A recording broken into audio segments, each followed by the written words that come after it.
ओम गण गणपते नमः। सुनते हैं वाल्मीकि रामायण बालकांड का आगे का अध्याय। तो प्रेम भाव से कहिए, गणेश जी महाराज की जय हो, श्री अवरे रामचंद्र भगवान की जय हो, हनुमान जी बाबा की जय हो, श्री राम दरबार की जय हो। आप ये बालकांड का सरग अनिर्वेदा चैनल पर सुन रहे हैं।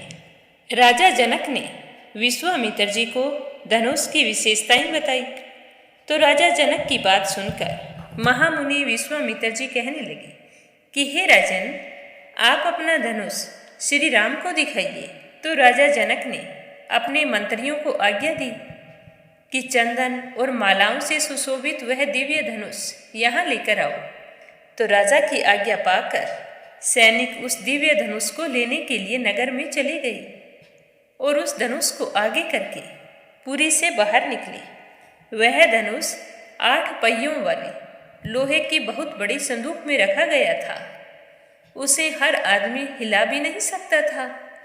जो सैनिक उन्हें लेकर आए थे वो बहुत ही बलवान थे।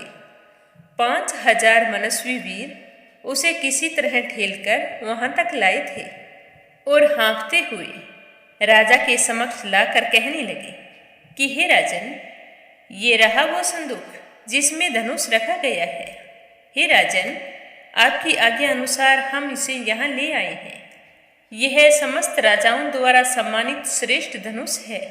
यदि आप इन दोनों राजकुमारों को दिखाना चाहते हैं तो दिखाइए, फिर इसे हम वापस लेकर जाएंगे।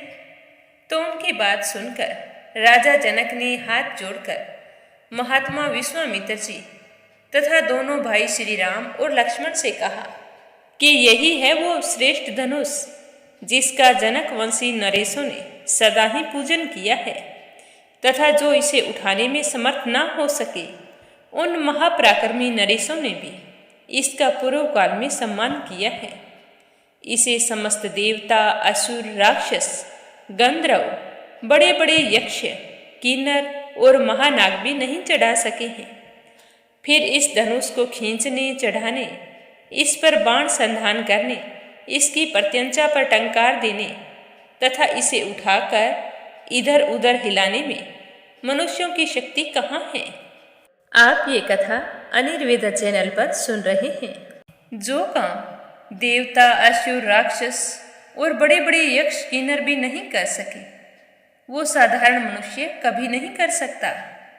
अतः हे विश्वामित्र जी, आपके कहने पर इस श्रेष्ठ धनुष को यहाँ मंगवाया है।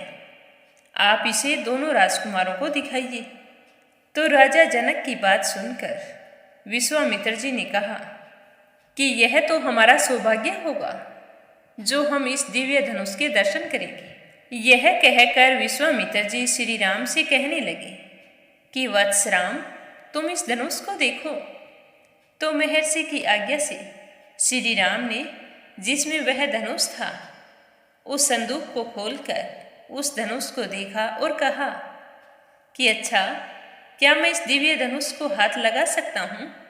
अगर आपकी आज्ञा हो तो मैं इस धनुष को उठाकर इस पर प्रत्यंचा चढ़ाना चाहता हूँ। तब राजा और मुनि एक स्वर में कहने लगे कि हाँ, ऐसा ही करो। आज तक तो कोई भी इस कार्य में सफल नहीं हो पाया है। पर राजा जनक और विश्वामित्र जी की आज्ञा पाते ही दशरथ पुत्र श्री राम ने उस धनुष को 20 में से पकड़कर लीला पूर्वक उठा लिया और एक खेल सा करते हुए उस पर प्रत्यंचा चढ़ा दी। उस समय कई हजार मनुष्यों की दृष्टि उन पर लगी हुई थी। प्रत्यंचा चढ़ाकर जैसे ही श्री राम ने उस धनुष को कान तक खींचा तो उसी समय वह बीच में से टूट गया। टूटते समय उसे वज्रपात के समान बड़ी भारी आवाज हुई। ऐसा जान पड़ा जैसे कोई पर्वत फट गया हो, कोई महान भूकंप आ गया हो। तो उस समय विश्वामित्र जी, राजा जनक और श्री राम और लक्ष्मण को छोड़कर जितने भी लोग वहां खड़े थे वे सब धनुष के टूटने की उस आवाज से मूर्छित होकर भूमि पर गिर पड़े।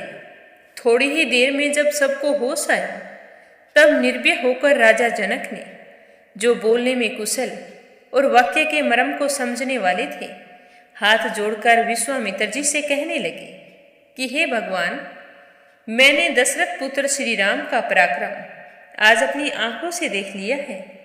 महादेव जी के धनुष को चढ़ाना यह अत्यंत अद्भुत, अचिंतनीय और अकीर्तिक घटना है। इससे पूर्व मुझे ऐसी घटना का भान भी नहीं था। मेरी पुत्री सीता दशरथ पुत्र श्री राम को पति के रूप में प्राप्त करके जनक वंश की कीर्ति का विस्तार करेगी। हे विश्वामित्र जी, मैंने सीता को वीर्यशूल का बताकर जो प्रतिज्ञा की थी वह आज सत्य और सफल हो गई है। सीता मेरे लिए प्राणों से भी बढ़कर है। अपनी यह पुत्री मैं श्री राम को समर्पित करता हूँ। हे विश्वामित्र जी, आपका कल्याण हो। यदि आपकी आज्ञा हो तो मेरे मंत्री रथ पर सवार होकर बड़ी उतावली के साथ शीघ्र ही अयोध्या को जाएंगे और विनय युक्त वचनों द्वारा महाराज दशरथ को मेरे नगर में ले आएंगे। साथ ही यहाँ का सारा समाचार भी बताकर निवेदन करेंगे कि जिसके लिए पराक्रम का ही शुल्क नियत किया गया था, उस जनक कुमारी सीता का विवाह आपके पुत्र श्री राम से होने जा रहा है। क्योंकि श्री राम और लक्ष्मण को वहां से आए हुए काफी समय बीत गया है, वो भी तो चिंतित होंगे। उन्हें भी इनका कुशल समाचार मिल जाएगा। ये लोग वहां जाकर महाराज दशरथ को यह समाचार दे देंगे कि आपके दोनों पुत्र श्री राम और लक्ष्मण विश्वामित्र जी के द्वारा सुरक्षित होकर मिथिला में पहुंच गए हैं। जब यहाँ की सारी घटना के बारे में राजा दशरथ को पता चलेगा तो वो तो बहुत ही खुश हो जाएंगे। तो प्रीति युक्त हुए राजा दशरथ को ये शीघ्रगामी सचिव बहुत ही जल्द यहाँ ले आएंगे। हे विश्वामित्र जी, आप आज्ञा दें, आपके आदेश अनुसार ही सब कुछ किया जाएगा। तो विश्वामित्र जी ने कहा कि हे राजन, मैं तुम्हारे हर वचन का समर्थन करता हूँ। जैसा आपको उचित लगे आप वैसा कर सकते हैं। तो विश्वामित्र जी की बात सुनकर राजा जनक बहुत ही खुश हुए और अपनी आज्ञा का पालन करने वाले मंत्रियों को बुलाया। फिर उन्हें सारी बात समझाकर कहा कि तुम महाराज दशरथ के पास जाओ और यहाँ के शुभ समाचार उन्हें सुनाओ और उन्हें कहो कि आपके पुत्र श्री राम का विवाह सीता से होने जा रहा है और इस शुभ कार्य के लिए राजा जनक ने आपको याद किया है। ये सारे समाचार देकर प्रेम पूर्वक उन्हें मिथिलापुरी में ले आना। तो राजा जनक की बात सुनकर मंत्री कहने लगे कि हे राजन, आप निश्चिंत रहिए, जैसा आपने कहा है वैसा ही होगा। हम बहुत ही जल्द राजा दशरथ को यहाँ ले आएंगे। यह कहकर सैनिक अयोध्या के लिए रवाना हो गए। तो आज का सर्ग यहीं पर समाप्त हुआ। आगे क्या हुआ यह सुनेंगे अपने अगले सर्ग में। प्रेम भाव से सुनने के लिए आप सभी का बहुत बहुत धन्यवाद। भगवान श्री राम आपकी सारी मनोकामनाएं पूर्ण करें। प्रेम से बोलो सियावर रामचंद्र भगवान की जय हो।